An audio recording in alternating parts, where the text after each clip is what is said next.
சென்னையில் டாஸ்மாக் தலைமை அலுவலகத்தில் அமலாக்கத்துறை சோதனையில் ஈடுபட்டிருக்கின்றனர். அண்மை செய்தியாக பார்த்து வருகிறோம். கூடுதல் விவரங்களோடு செய்தியாளர் கோகுல் இணைகிறார். கோகுல், விவரங்கள். டாஸ்மாக் தலைமை அலுவலகத்தில் அமலாக்கத்துறை அதிகாரிகள் சோதனை மேற்கொண்டு வருகிறார்கள். காலையில் முதல் தற்பொழுது அமலாக்கத்துறை இந்த சோதனையில் ஈடுபட்டுள்ளது.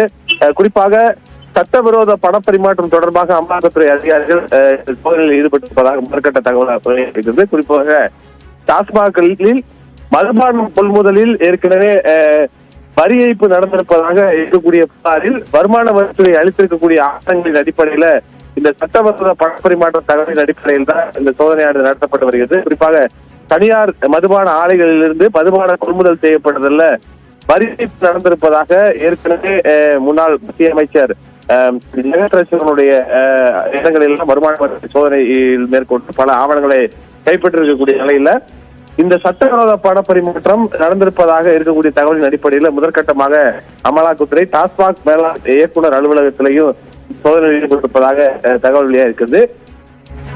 நன்றி கோகுல், விவரங்களுக்கு.